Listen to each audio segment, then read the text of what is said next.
Boa tarde, eu sou a repórter Gabriele de Faria e no Espaço Livre de hoje nós vamos conversar com o Marcelo Bregagnoli. O Marcelo é diretor de Desenvolvimento e Relações Institucionais do IF Sul de Minas. Marcelo, bem-vindo, obrigado pela presença. Eu que agradeço, uma boa tarde a todos e todas, nossos ouvintes. Eu tenho certeza que vai ser um bate-papo bastante produtivo para nós, né? E, então, desejo aí felicidades a todos, principalmente agora nesse ano que se adentra. É um ano novo e nós vamos conversar sobre o ranking que vocês pegaram como a terceira instituição de ensino superior mais sustentável do Brasil na UI Green Metric. É um ranking de iniciativa sustentável e ambiental para campus e Universidade Verde, que foi criado aí em 2010, né? São 39 indicadores, 6 critérios que determinam o comprometimento e a iniciativa das universidades de todo o mundo. Dos países da América Latina, apenas o Brasil e a Colômbia aparecem no top 100, sendo que o IF Sul de Minas está em 70º local no ranking, aí bem alto. É a terceira posição no Brasil, vocês alcançaram essa posição esse ano. E, Marcelo, eu queria te perguntar, te pedir para que você explique o que é a UI Green Metric, o que significa participar desse ranking e estar numa posição tão boa. Ótimo. É interessante a gente comentar que todo o princípio ele se baseia na questão da sustentabilidade. Então, é o princípio de sustentabilidade que as instituições têm em termos de esforços para atingir essas métricas, né? Por exemplo, são avaliados os 6 critérios que você colocou, a parte de infraestrutura, né? As ações que a gente tem em relação à energia e ações contra as mudanças climáticas, a questão do gerenciamento e forma de condução dos resíduos, a gestão da água, o princípio de transporte, como que nós fazemos com a logística de transporte, otimização, e a questão, sobretudo, também da educação e pesquisa envolvido na instituição. Então, esses fatores, eles somados, ele leva a esse somatório e lá você tem uma classificação. Então, você sai um ranking. E qual a importância desse ranking? Acho que é importante destacar isso. Não é dizer que uma instituição é melhor que a outra. Esse ranking ele serve para nos balizar, inclusive, internamente. A gente está nesse ranking desde 2016, então, ano após ano, a gente vem melhorando a nossa colocação, né? Tanto que você colocou aí essa posição de número 70, para nós é um feito, né, realmente muito marcante, inédito, porque à nossa frente, no Brasil, está simplesmente a USP, né, que é a maior universidade do país, que tem vários princípios, ela é uma universidade praticamente secular, e a Universidade Federal de Lavras, que há mais de 30 anos criou uma diretoria especificamente para isso. E nós, né, mesmo uma Constituição relativamente nova, né, os institutos foram criados há 14 anos atrás, nós conseguimos, né, através principalmente das unidades mais antigas, que é Inconfidentes, Machado e Muzambinho, estabelecer esse princípio de sustentabilidade. Então, a gente vem melhorando ano após ano, fazendo um comparativo desse ranking, fazendo um comparativo das ações, e a gente conseguiu essa belíssima posição, né? É um trabalho planejado, ele lógico, não é feito de uma hora para outra, porque quando se pensa, por exemplo, em infraestrutura, vou citar só um dos nossos programas que a gente, para o nosso ouvinte entender, nós instalamos em todas as unidades, em todos os campi, placas fotovoltaicas. Então, por exemplo, em Confidentes, hoje, paga somente a taxa de iluminação pública. Então, você só tem aquela taxa, o restante da energia que o campus necessita, ele é gerado na própria unidade. Então, isso soma muito, mas para que a gente chegasse a isso, a gente precisou de planejamento, precisou de articulação, precisou envolver, né, outras ações para a busca de recursos. Então, é algo muito, muito planejado mesmo. Essas ações de sustentabilidade, como você comentou, elas impactam diretamente no orçamento das universidades. Aí a gente está sempre tendo problemas de verbas, no último ano foi uma conversa recorrente, e elas ajudam a ser, como no próprio nome diz, sustentáveis, né? Não depender tanto assim de aprovações, de verbas. Exatamente esse ponto também. Além do exemplo que a instituição dá para a sociedade, né, de produzir algo realmente sustentável, de ter uma geração de energia limpa, tem o lado econômico, como você bem colocou. Eu estou com um número bem bem fresquinho aqui na cabeça da reitoria, que ontem a gente fez o balanço do ano passado. No nosso caso, eu falo que é mais fácil aqui, porque é uma unidade mais compacta e você só tem uma entrada e uma saída. Né? Por exemplo, é diferente de Inconfidentes, que são várias entradas e várias saídas, e esse estudo ele leva um pouco mais de tempo. Então, aqui, numa condição normal, ano passado nós pagaríamos, reitero, uma unidade compacta que não tem estudante, a reitoria é só atividade administrativa. Né? Seria R$110 mil nós pagaríamos de energia elétrica. Né? Então, esse seria o gasto com energia elétrica.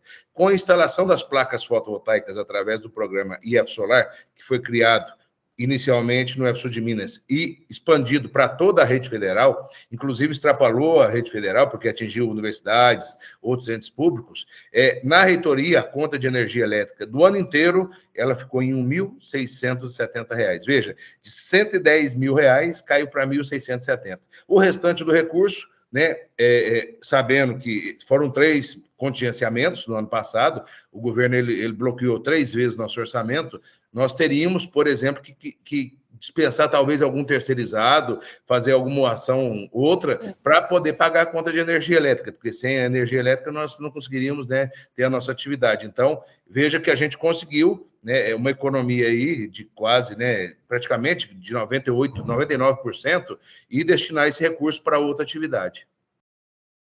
Perfeito. E Marcelo, voltando aí para o ranking, explique para a gente quais que são os critérios que vocês precisam atingir, quais que são essas metas.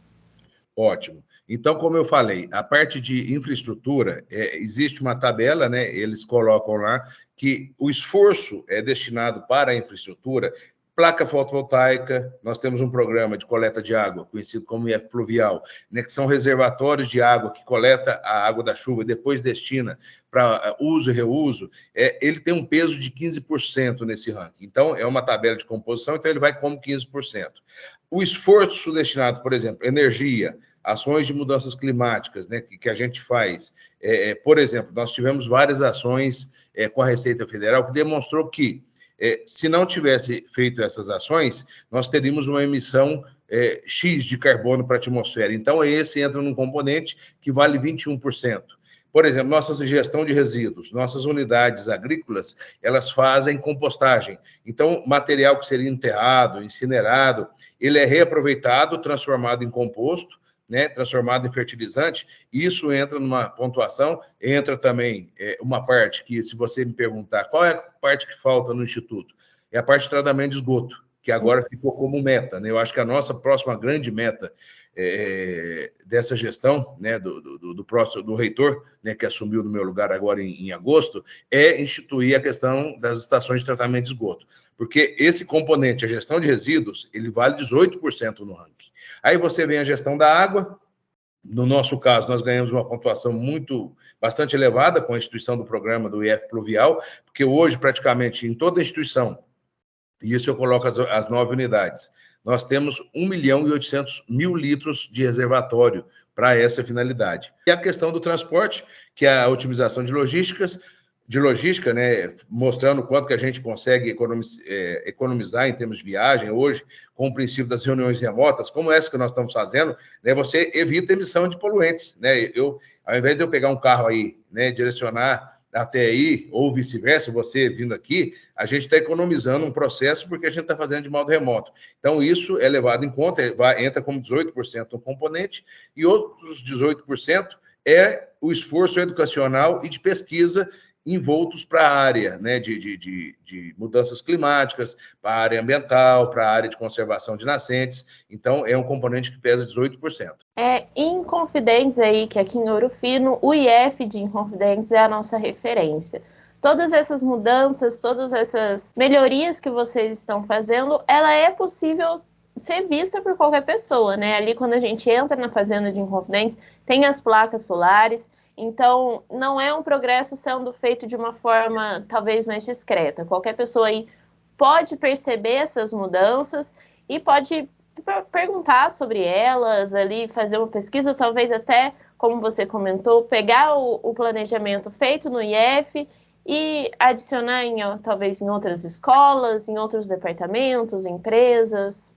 Excelente pontuação, porque o objetivo principal também é o processo educacional, é demonstrar à sociedade que é possível, né, gerar energia, fazer reaproveitamentos de um modo racional. E a gente já sabe que é meta desse governo, né, que assumiu em Brasília, a gente está tendo a oportunidade de conversar com eles, de fazer uma absorção, pelo menos de parte desses programas que foram instituídos no EFSU de Minas. Então, nós teremos a oportunidade de estar empregando, a nível nacional, como foi o caso do IF Solar, as ações aqui colocadas. E o que essas mudanças e o que a posição nesse ranking, ela representa tanto para o IF, mas como para o Brasil inteiro, como para a população? Eu acho que, no caso do Instituto, é muito emblemático, porque nós temos a única instituição da rede federal entre as 500 mais. Veja, entre as 500. Depois, somente da posição de número 500, que você começa a ter participação de outros institutos federais. Então, mostra que nós estamos na dianteira, né? Até na dianteira dentro do ensino federal, porque praticamente dentro das universidades federais, à nossa frente só tem a UFLA, né? Os 4, hoje é a USP, né? UFLA, IFSU de Minas e Unicamp. Então, nós temos 2 do estado de São Paulo, né, vinculadas a públicas né, do estado de São Paulo, uma federal e uma da rede federal, que é o Instituto. Então, a gente consegue demonstrar a importância que a educação profissional e tecnológica tem nesse tipo de exemplo, porque o nosso público de estudante é um público, ele tem uma miscelânea um pouco maior que a universidade. Eu brinco assim, que aquele aluno que ele chega com 14 anos ou com 70.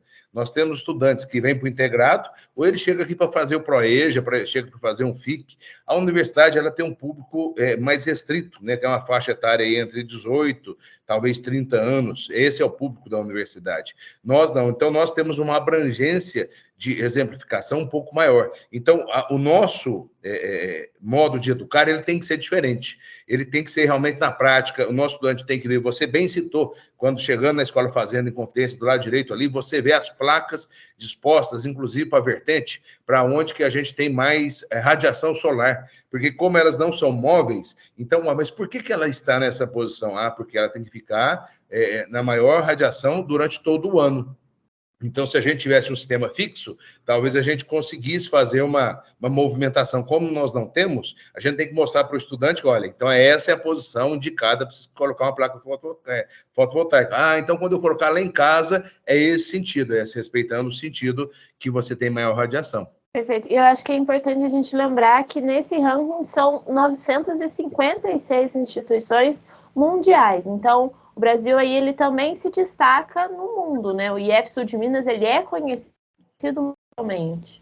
Muito bem colocado, porque nós tivemos alguns convites, inclusive internacionais. Nós participamos da COP27 esse ano, levando esses exemplos. E a primeira vez que a gente participou do Glumetric, nós fomos convidados em 2016 para participar em 2017, numa reunião em Istambul, lá na Turquia. E quando a gente levou essa concepção de sustentabilidade que tem dentro da rede federal, dentro dos institutos federais, a primeira coisa que eu falo que é uma propaganda de graça, né? Porque você fala, mas o que é essa conformação educacional que existe no Brasil? E você tem a chance de falar o que é a educação profissional dentro da ótica, por exemplo, da criação dos institutos federais, né? Que é fantástico. E quando você comenta isso mundo afora, eles falam, mas existe isso no Brasil? Existe. Existe uma marca, um símbolo, né, que é o símbolo do IF, que é reconhecido de norte a sul, de leste a oeste. E agora, associando as ações de sustentabilidade, eles fazem um link. É aquela marca que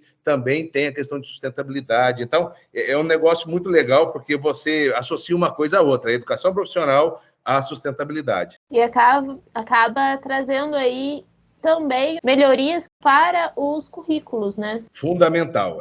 Nós temos essa conversa já há algum tempo, né? Lógico, quando a gente fala em currículo, você passa por um núcleo docente estruturante, existe uma questão burocrática que tem que ser quebrada, e a gente vem quebrando dia após dia, porque o princípio da sustentabilidade ele tem que ser disciplinar, né, dentro de módulos, mas também transversal. né? Então, a gente vem conseguindo colocar isso no dia a dia, vem inserindo, e não só para os nossos estudantes. Nós temos casos, e muitos casos, que as escolas, né, sobretudo as escolas municipais e estaduais, elas vêm aqui no Instituto, né, por exemplo, em Confidência recebe muita gente, muitas escolas, não só de Confidência, mas de Ouro Fino, de outras cidades aí da região, para conhecerem esses processos. Por isso que eu já faço uma colocação aqui, que é o seguinte: se tem uma área que a gente tem que crescer agora e tem que se tornar exemplo, é a questão do tratamento de esgoto.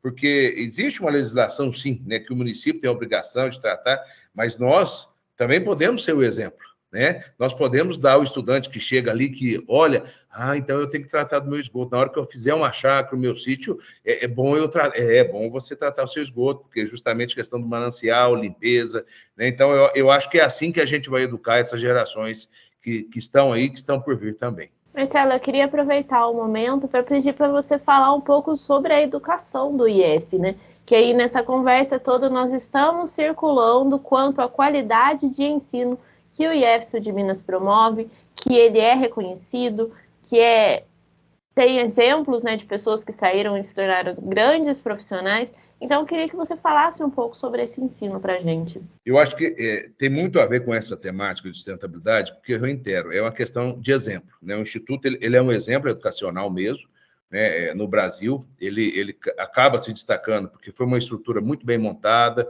muito bem elaborada, mesmo que a gente tenha sofrido muito com os contingenciamentos, ainda assim, né, nós temos alguma disponibilidade de recursos que a gente consegue fazer os projetos. Por exemplo, os projetos que foram desenvolvidos com a Receita Federal, eles todos partiram de recursos nossos aqui, que depois acabou reverberando para benefícios internos, né? Mas o nosso estudante, ele participa de todos esses processos, então ele está ali participando. É uma educação diferenciada porque ela é pautada na prática. E eu acho que a gente está avançando agora um patamar um pouco diferente, que é o apoio às redes públicas municipais e estaduais. Eu acredito que a gente tem muito a avançar com isso, porque é aquela velha história do ganha-ganha, né? Quando a gente está do outro lado, porque, no fundo, aquele aluno que está na rede municipal e estadual, ele pode fazer parte do nosso corpo docente.